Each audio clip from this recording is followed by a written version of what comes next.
You think black kitchens in the 1960s were equipped with fancy cookware? Think again.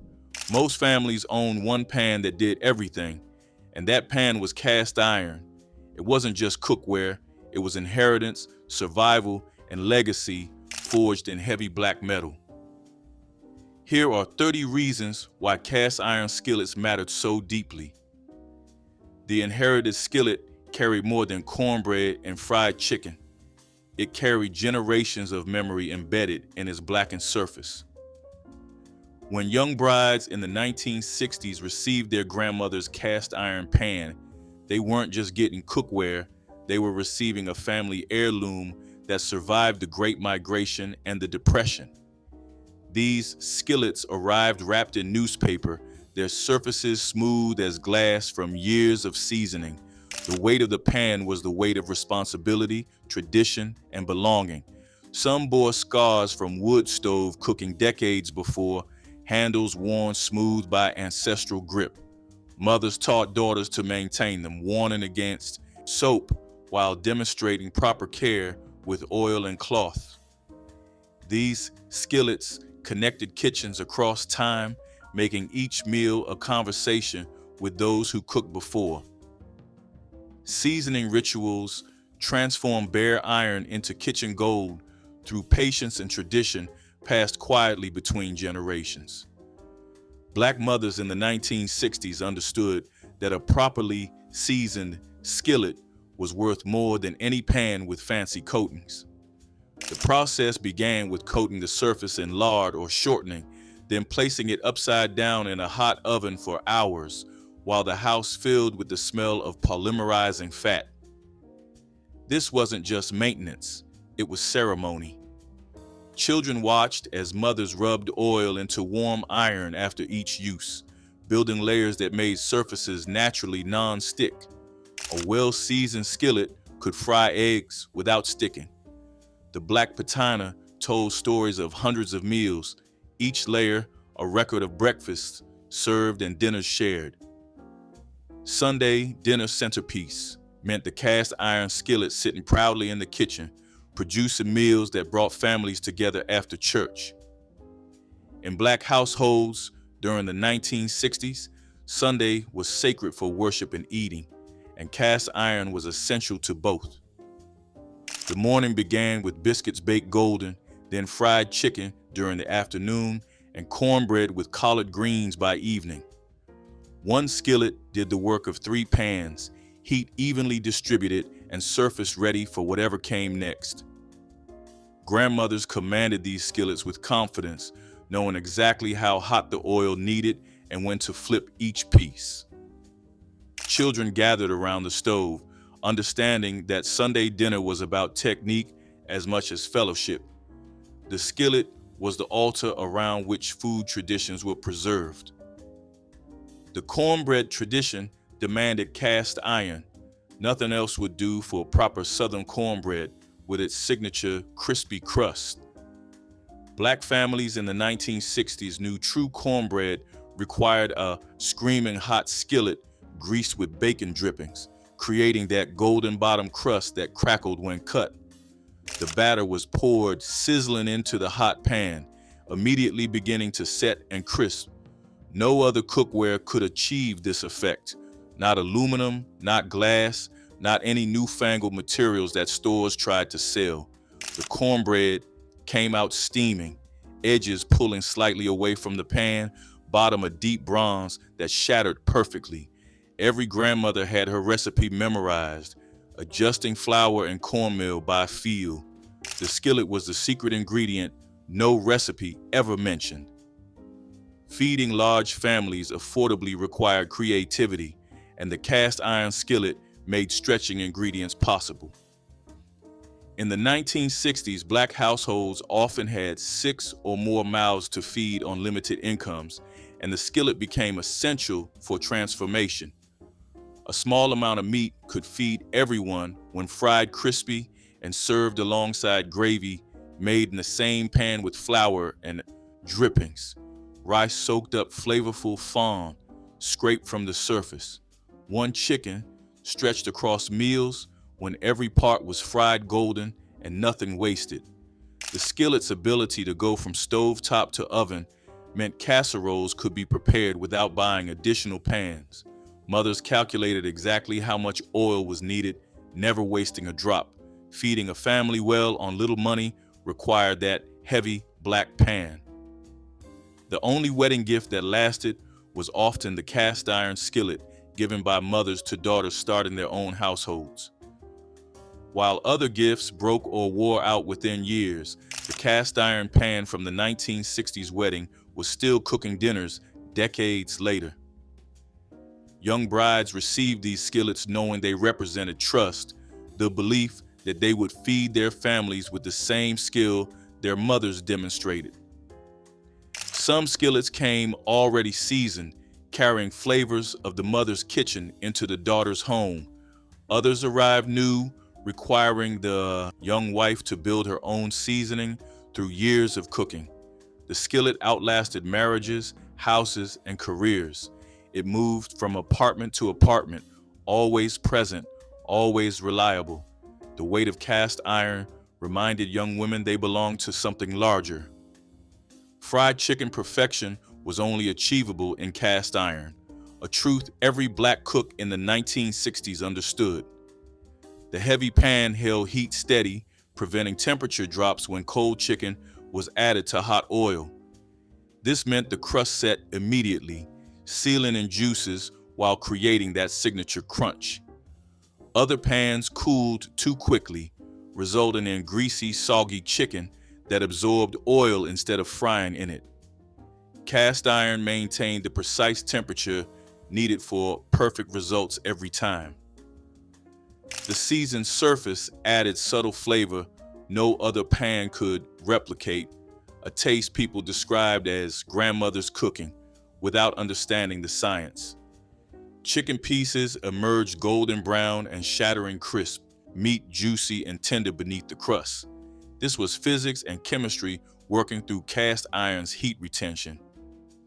Passed down through generations, cast iron skillets moved from great-grandmother to mother to daughter, accumulating history with each transfer.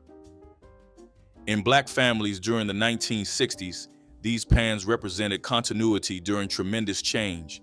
The civil rights movement, migration to northern cities, transformation of American life. A skillet that cooked for sharecroppers was now cooking in Chicago apartments, a tangible connection to Southern roots. Children heard stories attached to the pan.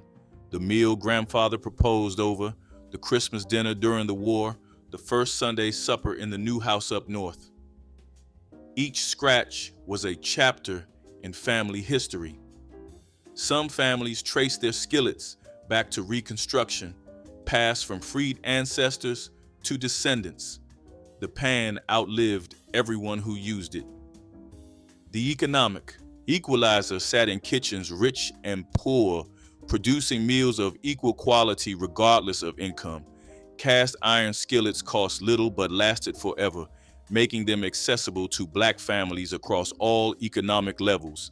A family with barely enough for groceries could produce fried chicken just as crispy as wealthier households because the tool performed identically.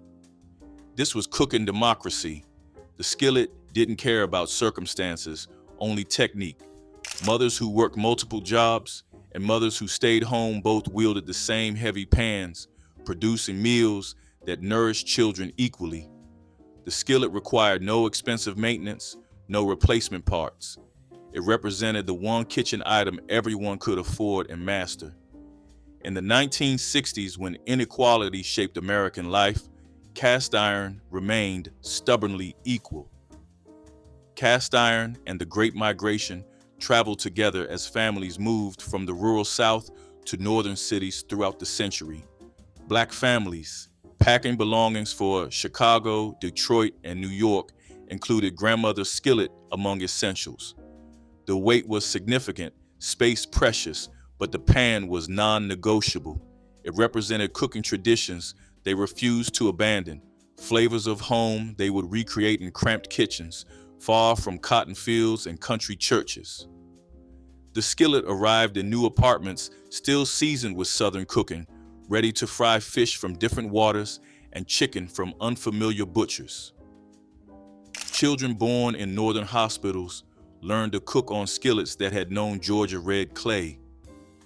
The pan bridged geographic distance, keeping families connected to where they came from. Bacon grease preservation was a kitchen economy that transformed breakfast byproduct into frying gold. African American families never discarded rendered fat from morning bacon, instead straining it into dedicated containers kept beside the stove. This grease accumulated over weeks, developing complex flavors from countless breakfasts that no fresh fat could match. The preserved grease was used for frying everything from eggs to cornbread, adding smoky depth to every dish it touched. Families stored their grease in ceramic crocks, coffee cans, or glass jars, keeping it covered to prevent dust and off flavors.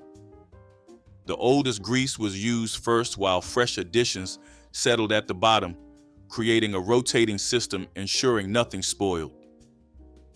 This practice represented the soul food philosophy that nothing edible should ever be wasted. Heat retention made cast iron the superior choice for dishes requiring steady temperatures throughout cooking. Black cooks in the 1960s understood that heavy iron held heat better than any other material, meaning the pan stayed hot even when cold food was added. This mattered for frying, where temperature stability determined whether food became crispy or soggy.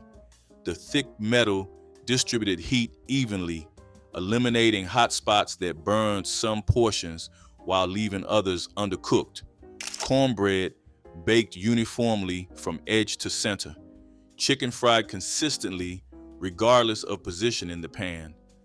Mothers knew to preheat their skillets slowly, allowing iron to absorb heat gradually.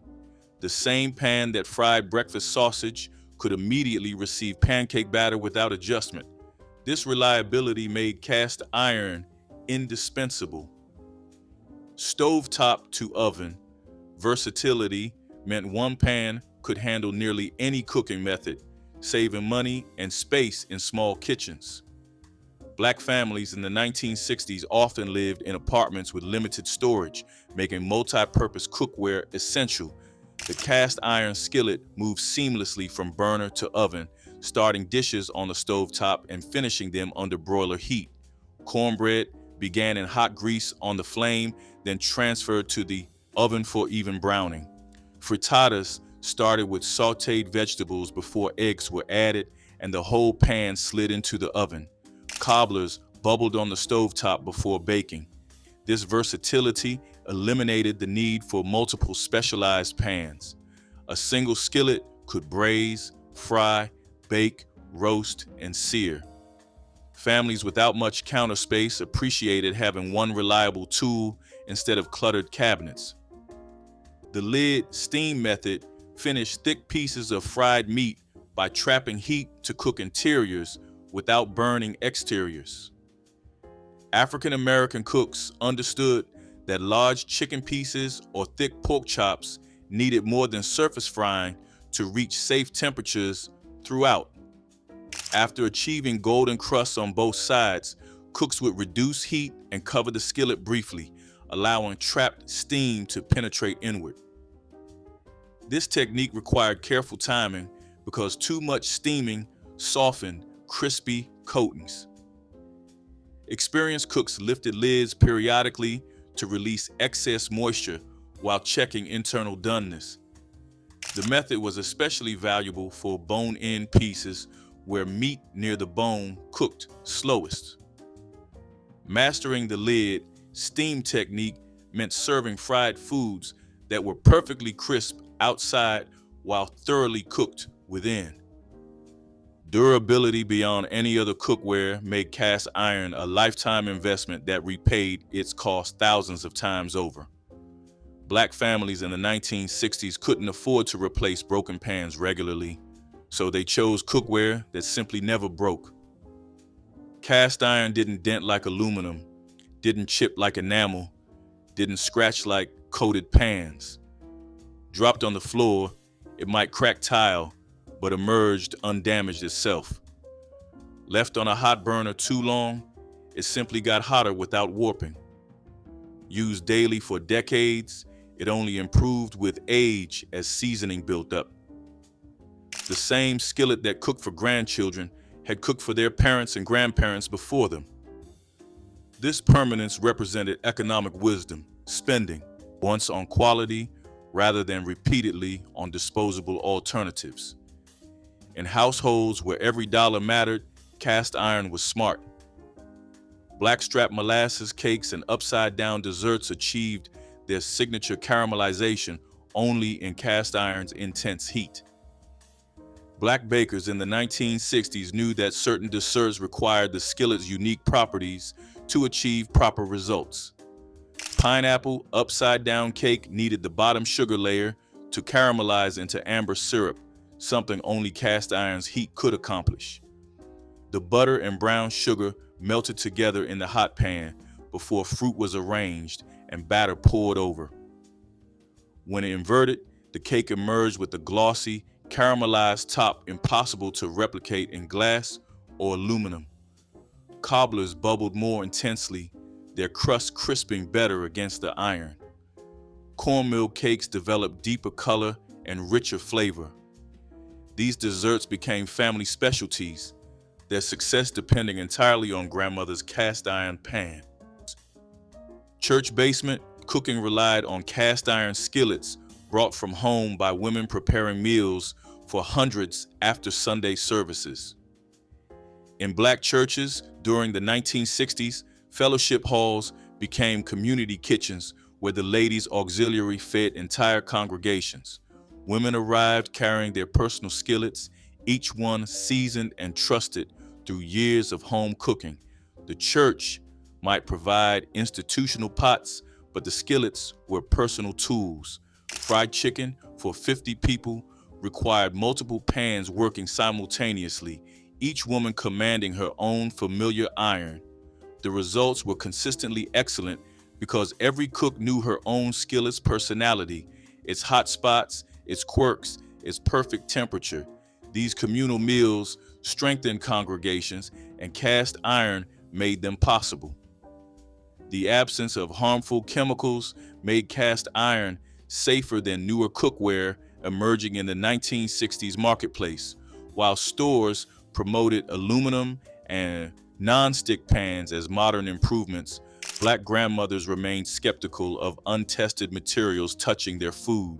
Cast iron had fed families for centuries, its safety proven through generations. The pan leached small amounts of iron into food, actually beneficial for family members prone to anemia, a common concern in communities with limited nutrition access. There were no chemical coatings to scratch off into meals, no concerns about overheating, releasing fumes. Mothers who worried about what their children ate found comfort in cast iron simplicity. Just iron, nothing added. This natural quality mattered to women who trusted tradition over marketing claims. Breakfast preparation efficiency meant one skillet could cook an entire morning meal in sequence without washing between items. Black mothers in the 1960s feeding families before work and school needed speed and simplicity. The cast iron skillet started with bacon, its rendered fat remaining in the pan to fry eggs, which were followed by potatoes crisped in the remaining grease. Nothing was wasted. Nothing required scrubbing between steps. The flavors built upon each other. Bacon-scented eggs, pork-flavored potatoes. Children ate plates assembled from this single-pan production, while mothers worked efficiently at the stove. The skillet was wiped with a cloth between uses, never washed with soap that would strip seasoning. This system fed families quickly on busy mornings when time was precious. Gravy-making mastery depended on cast iron's form. The brown bit stuck to the pan that formed the flavor foundation. Black cooks in the 1960s understood that real gravy started with what remained after frying meat, and no pan held fawn like cast iron. After chicken or pork chops were removed, flour was sprinkled into the hot drippings and stirred until browned. Milk or broth was added gradually, the mixture thickening as it absorbed those caramelized meat flavors. The resulting gravy tasted like the dish it accompanied because it was built from the same ingredients.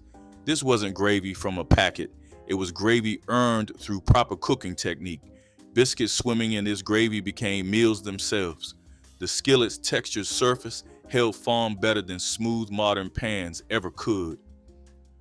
The crackling addition enriched batters and coatings with concentrated pork flavor that elevated every fried dish. When lard was rendered, the crispy brown bits left behind were saved rather than discarded, crushed into crumbs and mixed into flour dredges or cornmeal coatings.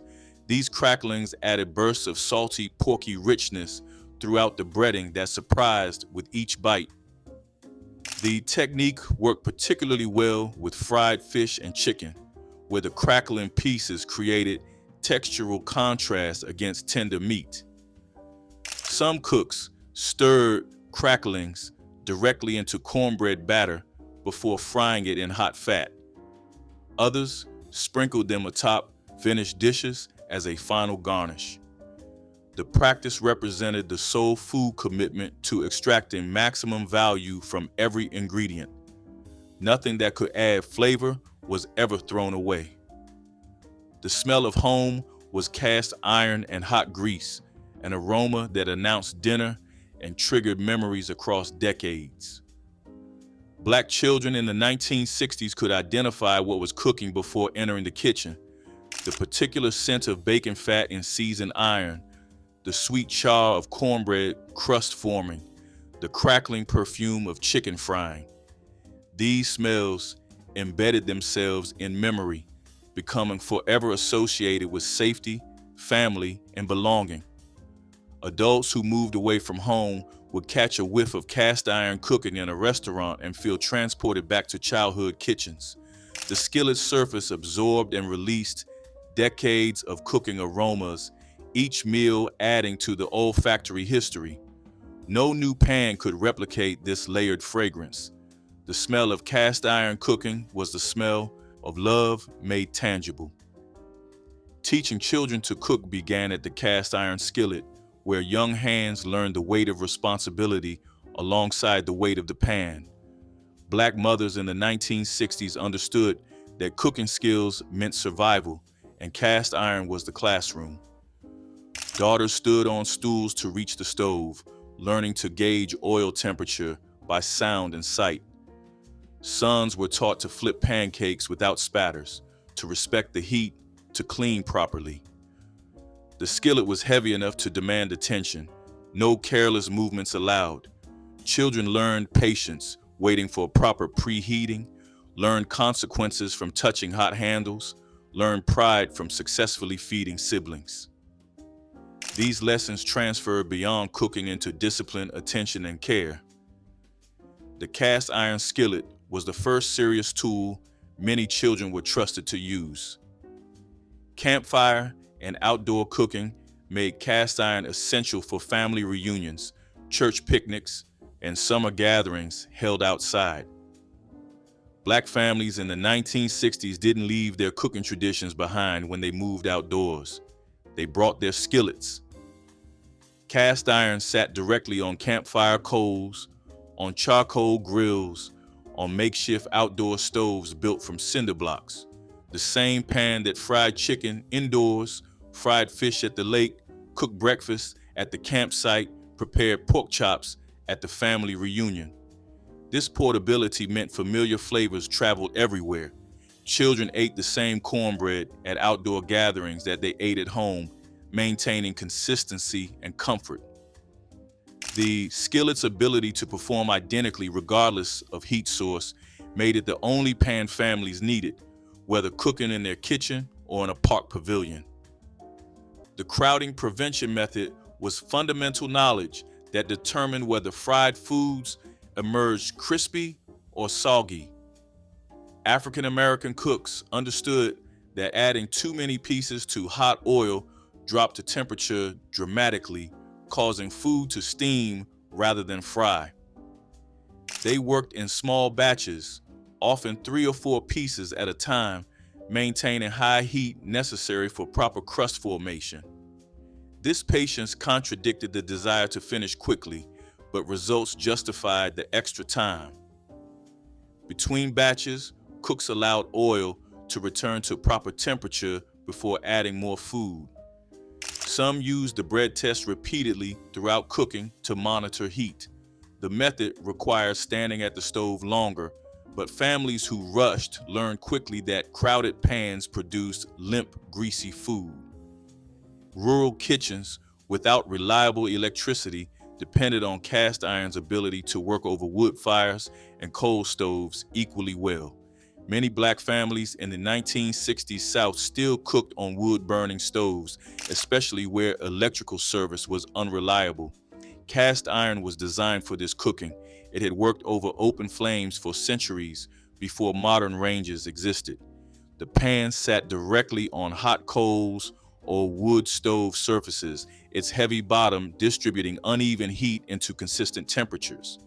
When families moved from rural areas to cities with gas or electric stoves, the same skillets adapted immediately. This versatility meant the pan worked anywhere, under any conditions. During power outages, families with cast iron could still cook. The skillet's independence from technology made it permanently useful. The fish fry tradition brought entire communities together around cast iron skillets set up outdoors over propane burners. In Black neighborhoods during the 1960s, fish fries were social events where everyone contributed and everyone ate. Men would catch catfish, perch, or whiting, then gather to clean and prepare them while women heated massive skillets filled with oil. The pans were often family treasures, some large enough to fry a dozen pieces at once. Children watched and waited while the fish fried golden, learning rhythms of community cooking. The smell of hot oil and cornmeal batter drew neighbors from blocks away. These gatherings happened in backyards, church parking lots, and vacant lots transformed into temporary kitchens. The cast iron skillet was the centerpiece around which fellowship happened naturally. The weight that built strength was grandmother's cast iron, heavy enough to require 2 hands and strong enough to shape arm muscles over years of use. Black women in the 1960s developed forearms like iron from lifting these pans daily, a physical strength that came from necessity rather than exercise. Young girls struggled at first, barely able to lift empty skillets from cabinets, but years of cooking built the muscles needed to handle them with ease. The weight became familiar, expected, even comforting. A light pan felt wrong, untrustworthy. Grandmothers who had cooked for 50 years could still heft their skillets without trembling. This physical strength was earned through service, through feeding families, through decades of meals prepared. The cast iron skillet didn't just feed the body, it built it. The skillet connects present cooks to ancestors through the simple act of making breakfast. No other kitchen item carries this weight of continuity, this tangible link across generations. The cast iron skillet that matters so deeply to Black families in the 1960s matters still, not as nostalgia, but as living tradition. Every meal cooked adds another layer to an unbroken chain. Which cast iron memory stays with you? Cornmeal crusted variation created a grittier, more rustic coating that crunched differently than pure flour versions. The dredging mixture combined fine cornmeal with flour in ratios that vary by household, some preferring half and half, others using just a quarter cornmeal. The corn added subtle sweetness and golden color that darkened beautifully during frying, creating a crust with more tooth and texture. This variation was common in rural areas where cornmeal was more affordable than refined wheat flour. The coating held up better for packed lunches and picnics, staying crispy longer without absorbing moisture. Some grandmothers toasted cornmeal before mixing to deepen flavor. The technique connected fried chicken to cornbread, tying together two southern pillars.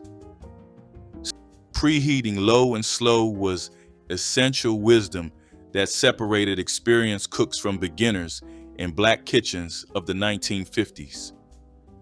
Grandmothers never rushed their cast iron, understanding that heavy pans needed time to heat evenly across their entire surface.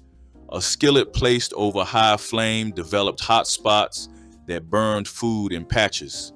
Instead, the pan went over low heat for 15 minutes, the iron gradually absorbing warmth until every inch reached the same temperature. Only then would the flame increase. Children learned patience watching this process. The evenly heated surface meant chicken browned uniformly, cornbread developed consistent crust, and nothing stuck. This technique protected the seasoning too, preventing thermal shock that could damage the finish. The slow approach extended the pan's life across generations. Flour dredging methods in 1960s soul food kitchens went far beyond simple coating techniques. Cooks understood that the odd way flour adhered to meat determined the entire texture of the finished crust. The process began with patting proteins completely dry, as any moisture created steam pockets, preventing adhesion. Flour was seasoned heavily with salt, pepper, and paprika, then spread across shallow pans, allowing pieces to turn without crowding. The dredging motion was deliberate, pressing flour firmly into every crevice before shaking off excess with controlled wrist flicks. Many cooks double dredged, returning pieces to flour after brief rests to build thicker crusts. Some families kept dedicated dredging flour that accumulated seasoning over multiple uses. These methods produced crusts that shattered while clinging to moist meat beneath. Bacon drippings frying added smoky depth that transformed ordinary fried chicken into something unforgettable. Grandmothers saved bacon grease in coffee cans near the stove, collecting drippings from countless breakfasts until enough accumulated. The bacon fat was mixed with lard or oil to raise the smoke point while preserving distinctive flavor. Chicken fried in this blend carries subtle smokiness in every bite without tasting overwhelmingly like bacon. Some grandmothers kept separate cans, one for seasoned drippings used with vegetables, another cleaner batch reserved strictly for chicken. The practice connected breakfast to dinner, waste prevention to flavor creation, stretching expensive cooking fats while adding complexity that pure oil could never achieve. The cold pan stock for chicken defied conventional wisdom but delivered perfect results every time. Black grandmothers placed seasoned chicken pieces into a cold cast iron skillet with solid shortening, then turned on the heat. As the pan warmed slowly, the fat rendered gradually, allowing the coating to set before the fierce sizzle began. This prevented flour from falling off and ensured the crust adhered perfectly. The chicken fried itself as temperature climbed, developing deep golden color without burning. Kitchens filled with gentle popping that grew louder as heat intensified. Children learned to judge doneness by ear as much as sight. This method required trust and patience with the slow build, but it produced crispier, more evenly cooked chicken than any hot start method could achieve. Buttermilk soaking was a transformative technique that tenderized tough proteins while creating superior coating adhesion. African American cooks discovered that acid in buttermilk broke down muscle fibers in chicken and pork, producing remarkably tender results after frying. Soaking time varied by protein, with chicken often submerged overnight while smaller pieces required only a few hours. Beyond tenderizing, buttermilk created a tacky surface that grabbed flour and held it firmly throughout frying. Some families added hot sauce directly to the buttermilk bath, allowing flavors to penetrate deep into meat before cooking. The technique was especially valued for older chickens or tougher cuts needing help becoming tender.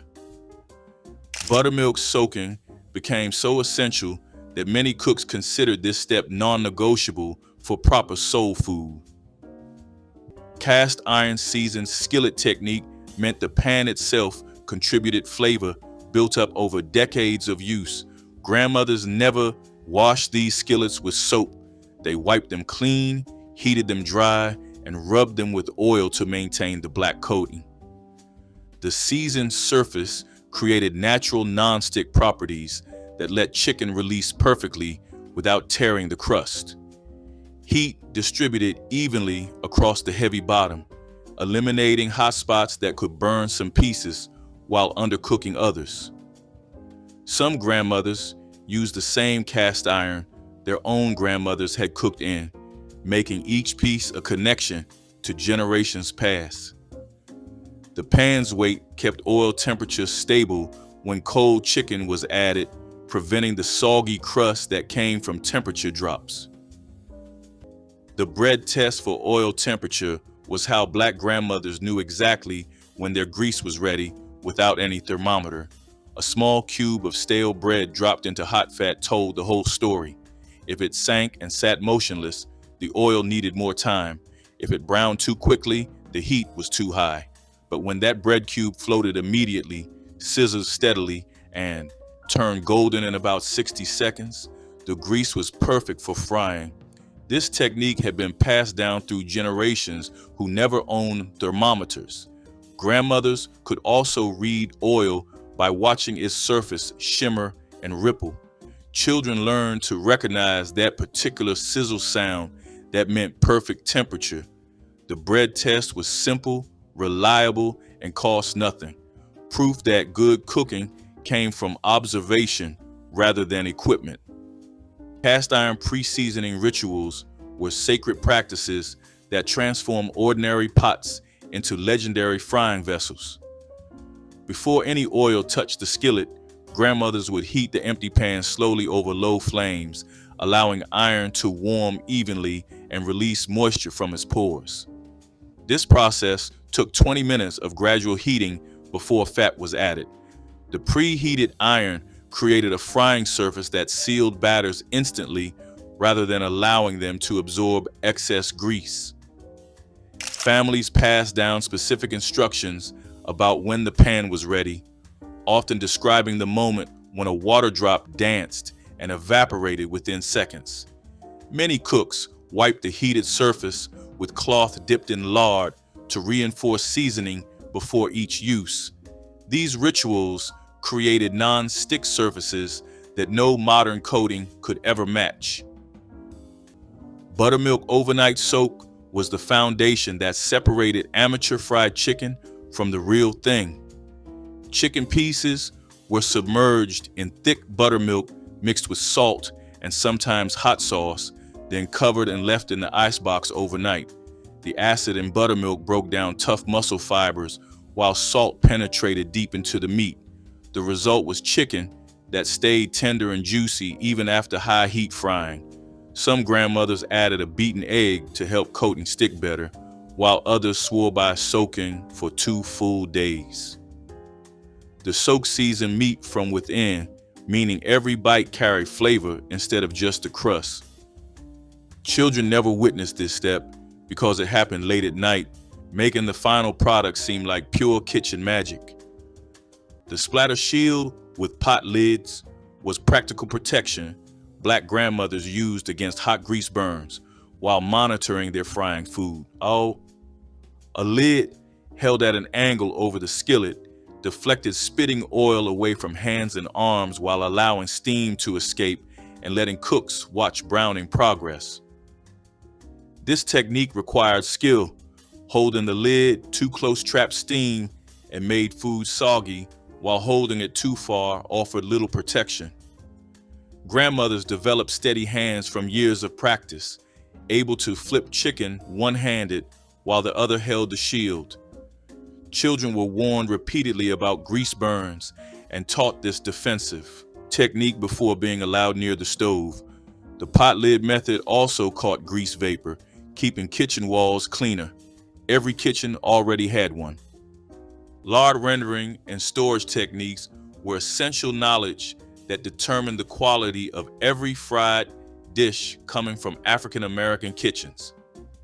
Families acquired fresh pork fat from local butchers, cut it into small cubes, and cooked it slowly over the lowest heat for hours.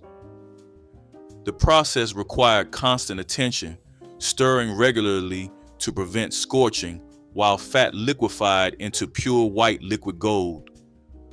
Once rendered, lard was strained through cheesecloth multiple times to remove crackling remnants that could burn during frying. Storage was equally precise, with families keeping rendered lard in ceramic crocks or glass jars in cool cellars where it remained fresh for months. Some households added salt to extend shelf life. This homemade lard produced fried foods with flavors that commercial shortenings could never duplicate. Lard rendered frying was how grandmothers achieved that impossibly golden crust with flavor vegetable oil could never match. The lard came from rendering pork fat saved from previous meals, strained clean and stored in jars until frying day arrived. Grandmothers heated lard slowly in heavy cast iron, testing temperature by dropping flour bits and watching how they bubbled. This fat created a crust that shattered on first bite while keeping meat perfectly moist inside. It added subtle richness that modern oils simply cannot replicate. Families who raised their own hogs had the freshest lard, but store-bought versions still outperformed anything else. The used lard was strained after frying and saved for the next batch, building layers of seasoned flavor over time. Seasoning the skillet with bacon grease was ritual passed from mother to daughter in black kitchens throughout the 1950s South. After every use, grandmothers wiped their cast iron clean with a cloth, never soap, then rubbed warm bacon grease across the surface while the pan still held heat. This created a natural coating that deepened with every meal. The grease filled tiny pores in the iron, preventing rust and creating a glossy finish that announced years of careful tending. Children watched closely, understanding that a well-seasoned skillet was family treasure. Some pans had been seasoned for decades, their surfaces smoother than any modern coating. The grease added subtle depth to everything cooked afterward, meaning eggs carried traces of yesterday's breakfast. This technique transformed ordinary iron into heirloom vessels. The smoke point test was a visual skill that separated novice cooks from masters of the fryer. Before kitchen thermometers became common, African American cooks learned to read oil temperatures through careful observation. They watched for the first wisps of smoke rising from the surface, knowing this indicated peak frying temperature.